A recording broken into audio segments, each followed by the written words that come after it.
Reimagining Success, episode 231. You're listening to the Reimagining Success podcast, where we help you design a business and a life that allows you freedom from the 9 to 5. I'm your host, Anna Lundberg, ex-corporate good girl, now a business mentor and coach, author, mum of 2, and I'm here to help you create more freedom, flexibility, and fulfillment. Now let's get started with redefining success outside of the 9 to 5.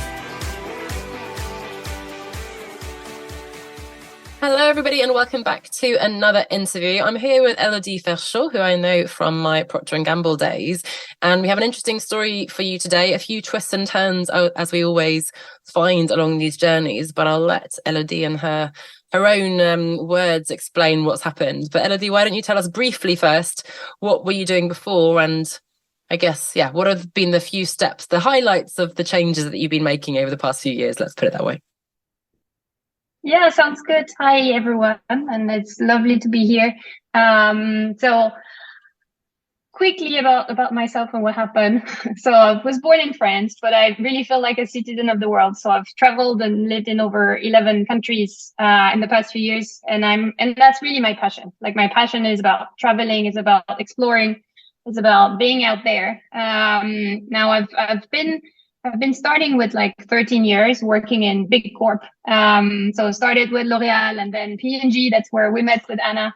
Then moved to Coty, and it's been amazing years during which I've learned tons. I absolutely love the domain as well. I was working a lot with beauty brands, developing, designing beautiful products, and it was very stimulating. A lot of amazing colleagues. Learned a lot. I really have fond memories of those years. And then what happened is the following. There was, I think you will all remember this little COVID moment that happened. COVID hit. I was managing a 20 million business back in the days with 20 people, the OPI business in the UK. And I love the brand. I love my team. It was very successful. But at that point in time, a lot of things just... I've got an API bottle here on my desk just to do some brand placement. Oh, perfect. It's the nail strengthening. My nails are not doing so well at the moment. But so there was heavy work. There was also homeschooling. I think many of you will remember those lovely days in the UK where you had to homeschool for like 6 months of the year. I also had a tragic event in the family, and then suddenly I just paused and I was like, why am I doing all of this? Am I enjoying myself every day? Is it something that where I feel fulfilled? And I asked myself like a lot of the tough questions, and I decided that I didn't have any of the answers, but it definitely didn't feel right.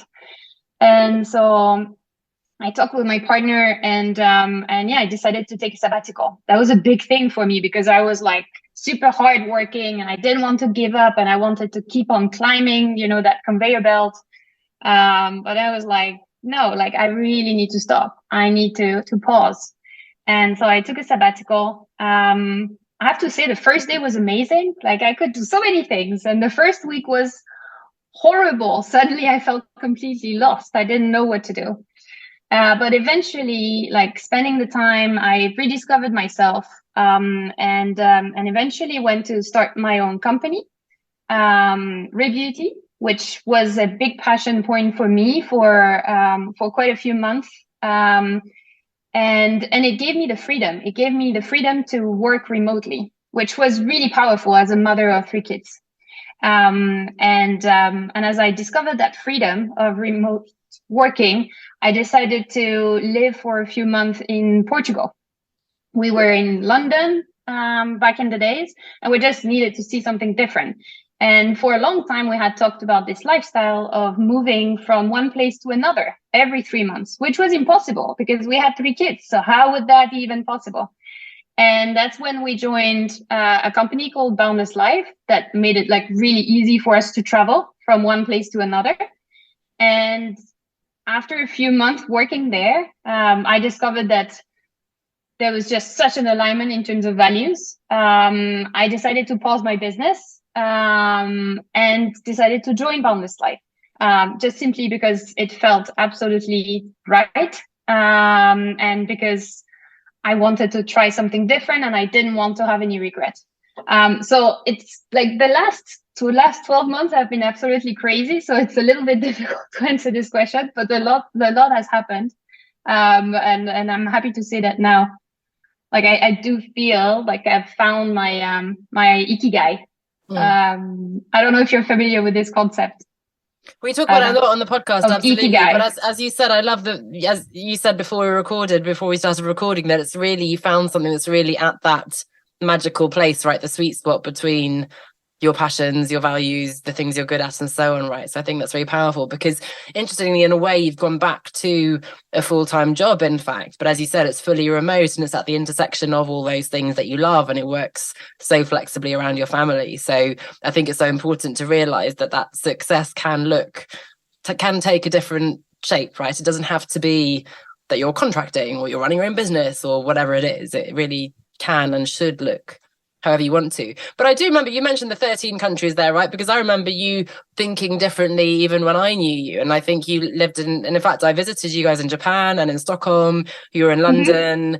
And I have a vague memory, but a strong one of you thinking about sort of the criteria for where you wanted to live. And at the time I was single, so my criteria were a bit more vague, but I thought it was such a good way of looking at things, because it can be so overwhelming. You can go anywhere, but you just need to think, okay, I don't know, weather, jobs, work, children, whatever it is, languages, and then you can kind of start filtering. And I loved that approach.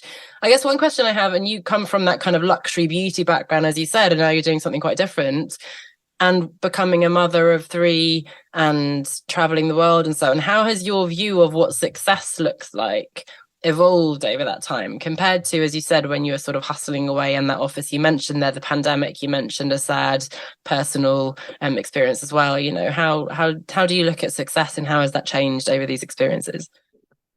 That's a great question. I think I was very much influenced in the past by an external vision of success. Like it had been already defined. Like I had learned from a very, very young age that, you know, moving up the ladder was going to be the definition of success, and I should work hard and I should prove myself. And by just, you know, moving from manager to director to vice president, that would be the definition of success. So very externally driven. I think what I learned over the past 12 months is to try to define what is my own definition of success. Like, what do I define as success? What does make me happy, but also fulfilled? And at the end of every day, feeling like I'm acting on something that makes sense for me, where I'm driving value. I think what I'm doing now, enabling more families to travel around the world easily with their kids. This is what I call success for myself. Like, I know that I will change the lives of those families, whether they love it, whether they stay or decide not to stay with us. At the end of the day, that's an experience that they will talk about as a family forever. And I know as a mom that creating those memories, those like lifelong memories with your kids, is everything. And so I think that now I've learned over the past few months to define what is important for me versus what is important in the eyes of society, and what is this external definition of success. But it took me a really, really long time to accept that. It took me some time also to, you know, stop and go back to who I am and not what I am, what is my role in society. So I used to define myself a lot by, you know, I'm working in this company and I'm a mom of 3 kids. And I think now I do a switch. It's just like, what do I love doing? Well, what are my passion points? What are my values? And my passion points are, you know, traveling, discovering the world, and raising my kids in a very future forward looking way. Those are some of my big passion points. I had read this amazing book called Untamed that really talked about this, moving from how you define yourself, what is your role in society, to who are you? What do you love doing? And I think that's the first step to then redefine what success means for you, having that own personal understanding. But it does take time. It takes time. Like I read that last year too by Glennon Doyle, right? It's a great book, Untamed. Yeah. I think that that external sort of view is something that we do grow up with. I think for whatever reason, our society kind of guides us on that path. And it's so powerful because whether we choose to leave our job or we're forced into redundancy, it's so dangerous to have our identity so caught up in being, you know, in this particular company. And I found it really difficult the first few years when I left, because I was still sort of saying, oh, I used to work in this impressive big company, or like I'd say I still was a digital marketing consultant because it sounded more impressive in certain circles. And in fact, then I went into this adventurous phase and I kind of lost that identity after a while. And then I'm like, I can't really say I'm nomadic anymore because I've lived in the same place now for a while. And then, as you say, you become only a mother, and it's very confusing actually. So you know, it's many of those points, and I think, as you said, if you're clear on the core of who you are and what's important to you, that's what's there the whole time, regardless of children, no children, single, divorced, married, you know, traveling, not traveling, and so on. Understanding who you are, and that's really powerful. And when you made that initial decision to leave the world that you were quite familiar with in terms of the corporate, and then also I suppose when you then decided to join the company where you're working now, what were your fears? Did you have any kind of doubts, or was it just super clear, no, this is 100% the right thing for me to do? So I think the biggest fear was moving from big corp to then launching my own company. That was the biggest one, because I was going into the unknown. And that's really scary, especially when you've been used for like 10, 15 years to a certain pattern, you know what to expect. So that was definitely the scariest. I think at some point after 2-3 months of working on Rebeauty at the time, I started also doing some consulting on the side, just to reassure myself, also to get revenues. But I started diversifying a little bit, because I was suddenly quite insecure, and I was like, I'm not really sure I know how to do this. I want to try, but just to reassure myself, then I started doing some consulting on the side for an advertising company. And at the beginning I was like, this is so wrong, like I should just focus on one thing. And then what I started realizing is that in this early phase I was still very unclear on what I wanted to do. I was exploring. And what I discovered is that it was actually really powerful to just try different things. I had spent many months thinking about what I wanted to do, and like writing down a lot of ideas and thinking. But there was a point where I just like needed to get my hands dirty and just try things. And there were some that just didn't stick, and some that did. And just by trying and by getting things done, I started figuring out what I really enjoy doing. Now, the move from my company to Boundless Life was very complicated, in the sense that it was two really interesting paths and very different from a life standpoint. You know, you're just at this intersection, and you're like, my life is going to be completely different, and I only have one of them. How am I going to make this decision? And the same day, I got the offer to integrate an incubator in Berlin and to start with Boundless Life. And the best way, or the way I made this decision was, what am I going to regret? What's never going to come back? And what I knew, like really deep, is that what Boundless was doing was 100% aligned with who I was. And it was the first time I felt this so deeply, like this is exactly where I'm supposed to be. And two, that if I missed it now, it would be too late, because it was a startup, it was going fast, and I had always wanted to be part of that kind of adventure. And it was easy in the sense that I knew the people. So I was like, I knew exactly who I was joining. I had lived that for 3 months, so I knew it was the product, and I knew the experience of it. So then eventually, I think it took me a few days, and yeah, I decided to make that jump. And I have no regrets. Like that was really right. So always asking yourself, like, what am I going to regret? I think for me, it has been always very helpful. That's a great question, because I think there's so much work you can do, exercises on what are your values and what's important, and ikigai and so on. Pros and cons. Yeah, exactly. Pros and cons is a dangerous one, I think, because you intellectualize it so much. And of course, you can never have complete information, as they say in economics. So you can't possibly I love the kind of more emotional way of projecting yourself into the future, maybe, and thinking, what would I regret, and sort of visualizing that, because there's no way you can ever make the decision completely based on pros and cons. It just doesn't work that way. When I quit my job, that was it. It was a gut thing. It didn't really make sense on paper, but I just felt it was so right. And because it was so different to anything I'd ever done, that's what made me so sure that it was the right thing to do. And I think that's difficult to trust because we're so used to being rational and making the sensible choice. But I love what you said about experimenting and trying things, because that is the only way you'll ever find out, right, what actually you enjoy. So I think it's really important. Yeah, I think we always have a tendency to spend a lot of time strategizing and thinking and putting thoughts on papers. But at the end of the day, it's really about getting your hands dirty. It's about trying things. Just by doing, you will feel what is right and what isn't. You can project yourself, but until you just get in it and try it, then I think you just don't know. And what do you have to lose? Like, generally speaking, there are some moments in time where you know that you have to make that change. And often you have very little to lose. I think those big life changes, you always postpone them. So they are in your head for a really long time. You just postpone it. No, that's not the right time. Like, I have family, I have kids.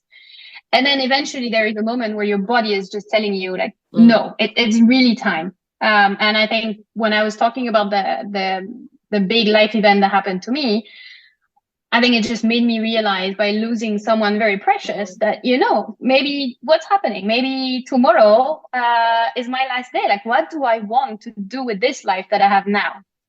What is so important? Why am I here? I'm so lucky to be here. I should make the most out of every day on this planet and really make sure that I have no regret. Like, at the end of every day, I'm going to bed and I have no regret.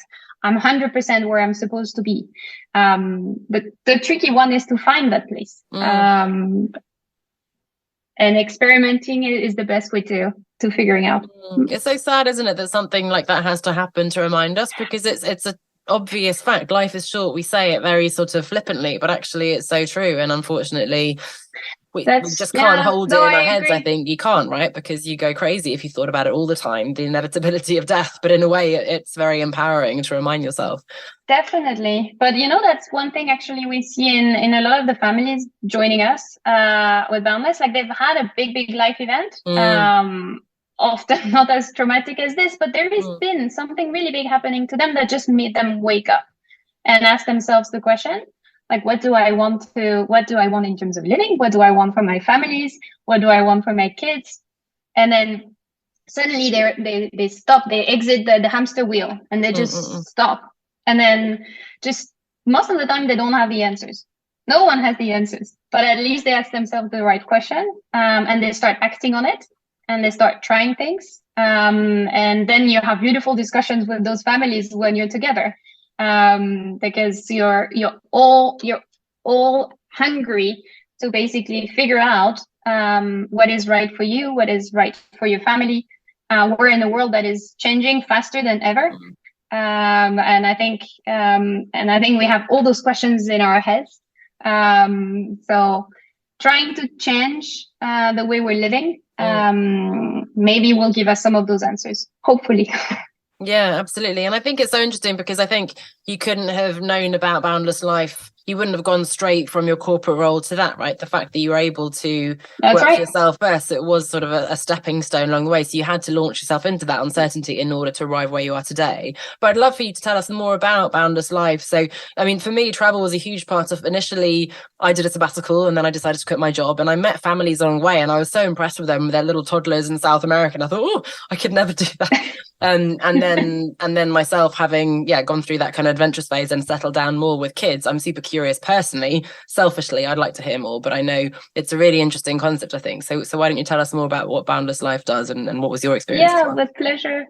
I think what you're talking about is quite typical. We see a lot of families who have done it before, and when they were single, they loved traveling, they loved exploring the world, and then suddenly they felt like it was not possible anymore. They had to settle down somewhere and maybe they could travel during the holiday, but that's it basically. And basically our founder Mauro went through the exact same situation, and at some point he just asked himself, like, why do I actually have to do that? Why do I have to wait for the holiday to explore the world? Why can't I like be on the go all year long in a way that makes sense for my family? So basically, Boundless Life is a hybrid between a living and an education and a hospitality solution. It's a solution for families to live abroad. So what we coordinate is housing, education, and also co-working space for the families who can stay 3 months at a time in every destination and then move. For us, it's really important, this slow traveling movement, because we know that for the kids do need some stability in the adventure. And that's what we try to offer. So settling down, making friends for 3 months, being in a house, and then moving to the next destination with exactly the same school. So if you go into the Sintra school, it will look exactly the same as the one in Greece, in Syros. The same curriculum, the teachers have been educated exactly the same way. And you have that stability in the adventure, the stability of the places, but also of the people, because the beauty of it is that you can travel with other families from one destination to another and have that continuity in your exploration. So it's a very, very new concept, because you have like hubs here and there that world schooling families are doing. But really what we want to create with Boundless is an education system that will follow the kids wherever you're going. For the moment, we have 3 destinations. So one in Portugal, one in Greece, and one in Italy. Fourth one and fifth one in the planning for 2023. So a lot more exciting destinations for the families to travel and experience the world.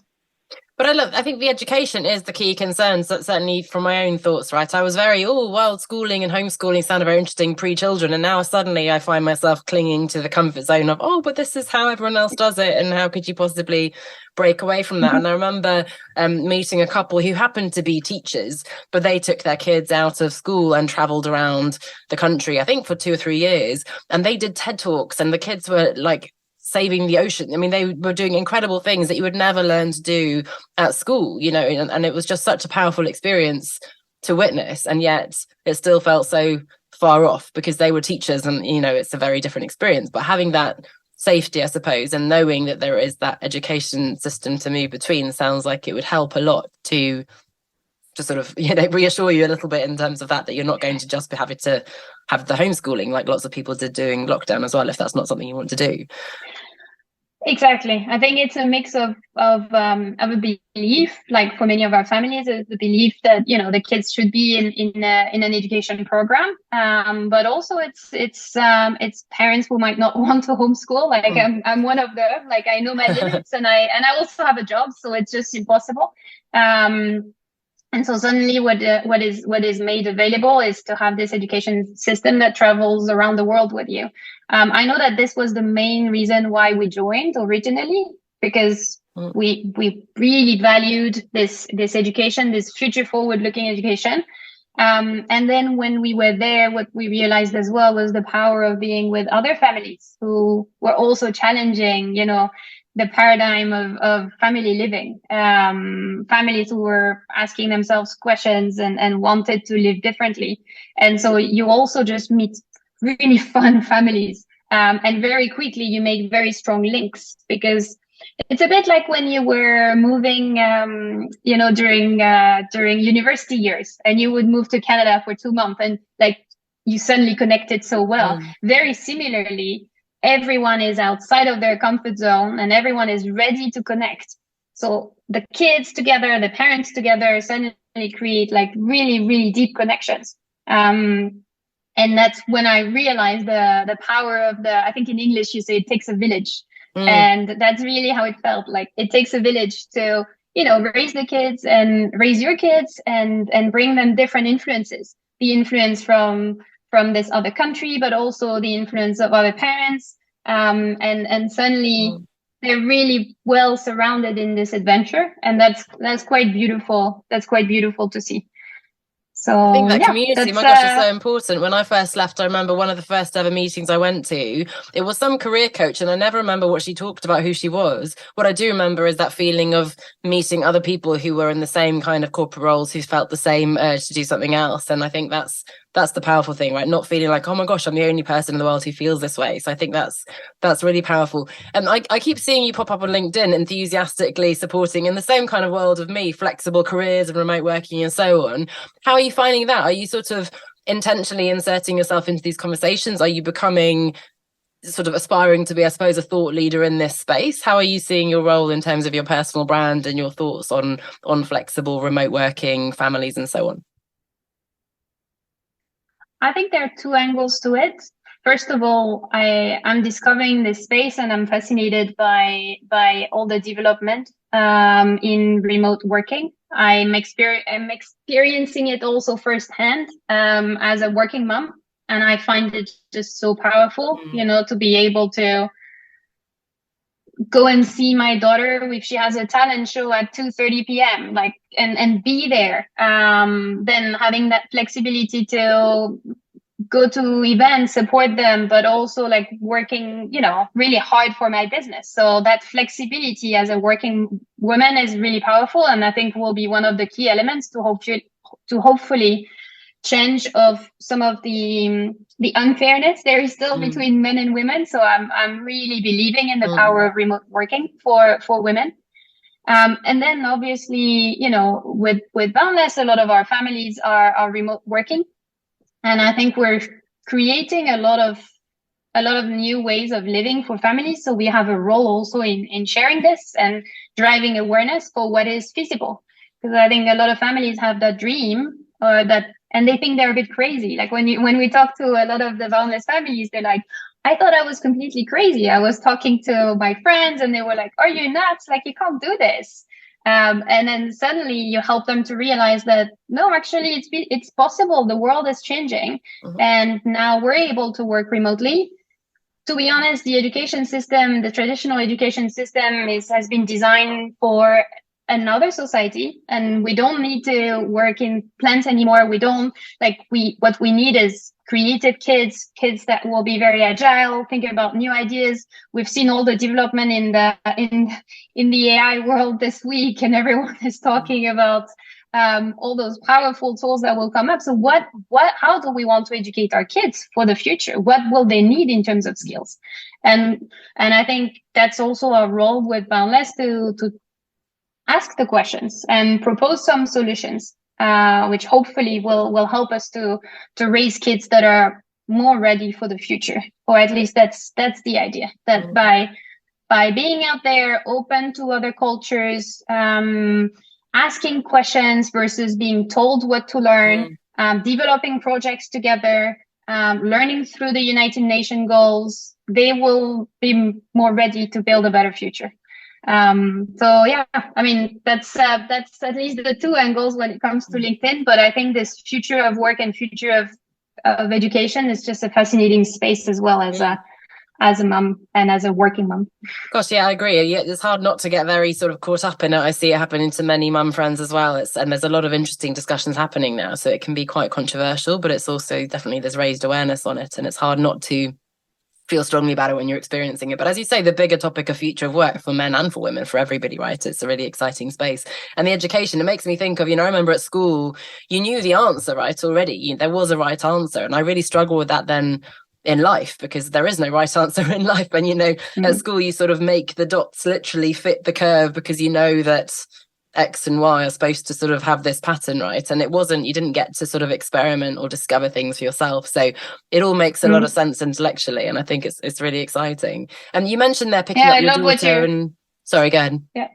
No, I love what you're saying about it. It's not anymore about having the right answers. I think it's about knowing how to ask the right questions. And I think those are skills that we need to teach our kids, instead of just knowing how to answer the quiz. Like well, now you can they will check need to everything be on able Google. to Not to answer the say that question. you don't need to learn Exactly. things, right? But actually, knowledge is not so. Information is not as powerful as it was in the past. And That's connecting the right. dots, Yeah. asking the questions. Also, things like financial literacy and all these things, are actually really powerful and not so much, I think, part of the standard curriculum. So that's definitely important. I was just going to ask, I guess, in terms of picking up your daughter and taking her to a talent show, whatever it is like that during the day. You're working full time, but it sounds super flexible. So can you just walk us through, sort of in practical terms, what does your work-life integration look like for you at the moment? Yeah, I think what would be interesting is the before and after. When I was in London, I just wasn't able to pick up my daughters. It was 3:30, like no one can finish at 2:30 and then commute for an hour and pick up the girls, right? So I needed support. Like the job just didn't enable me to pick up my daughters ever. That's really sad. Like that's the moment when you connect, right? When you hear about their day firsthand and their highs and their lows, and those are really, really precious moments. Now what I'm able to do is I'm able to drop them off and pick them up every day. Like that's in itself for me the biggest thing. I'm also able to again adjust and be there if there is a science fair, if there is a talent show, and then I can go there and show up and be there for them. That makes a really big difference. I'm able to adjust my work hours much better. So it might be that I love working like 9 to 11 p.m. Like that's something that works really well for me. And I think that's when you get older, you start understanding yourself and your work patterns a little bit better when you have high energy, lower energy. So for me, the 9 to 11 is a really good time to reflect and think and plan. And so that's a time that now I can use. Why? Because I've been able to recharge during the day. So during the day, I will have moments when I work really intensively, especially in the morning, because it's a very productive time for me. But then, around 3 to 6, I'm there for the girls. So I'll go and pick them up. I'll just help them if there is any need for homework activities or cooking. Like I could never cook before. And then I can work again in the evening, or even during the weekend if need be. But it follows my energy level. It's not being dictated by working hours. And it also works around the family life. So that's amazing. And Boundless Life as a company is obviously very family centered. So there is a big drive for listening to what the employees need in terms of own balance. So I'm very thankful for that. Yeah. No, it's great to see the contrast. I guess London in particular, big city where you've got the commute and then of course you've got a well-paid job, so then you can afford having the help, but then you're not able to be present and so on. So it's really such a trade-off, which sounds like you're not experiencing at all now. As you say, a combination of employer who has, family first values, and then your own confidence and choices, and then how you're living, where you're living, and so on. It makes such a huge difference. But those are intentional things that you've designed, thought out. It doesn't happen by itself, right? I think it doesn't happen just organically when you're working somewhere. Unfortunately, it needs to be the right company in the first place. It needs to be you setting those boundaries, definitely. being clear on what's important to you, as you said at the beginning. Yeah, definitely. And I think it is. I hear more and more stories about families who are able to have that remote working experience, and that enables them to be more present. And that's something that they're really wanting for their families, to be able to connect. You hear them often saying, like, I want to connect with my kids. I want to build memories together. This commuting time is something that was crazy, I think, in the past few years, and it's still happening. And now we're going back at it with some companies, like going back to the office. Why? Like there is, it just so counterintuitive, especially when you have a family and you're losing like 2 of the most beautiful hours of the day. Like those hours when your kids are super awake, super present, not cranky, and there can be a discussion. So I think I'm hoping that that more of us can have that flexibility and be able to connect with the kids whenever they want. So that's my hope for the future. Yeah. And I think you said earlier on, that you're knowing that you're in the right place where you should be, where you want to be. And I think that applies both in terms of the work that you're doing, but also, look, I'm with my kids now and I want to be present with that, or I'm working on a really exciting work thing, and I'm knowing that you're in the place and not having to think always that kind of mum guilt, I should be working, or no, I should with our family. So having true. that presence of guilt-free existence. It's never going to be 100%, but really knowing that you're making the right choices for you, for your family, and so on is so powerful. And that for me is the definition. No, this is so true. And I think especially as a mom of 3 daughters, like I really want to set that example as well for them.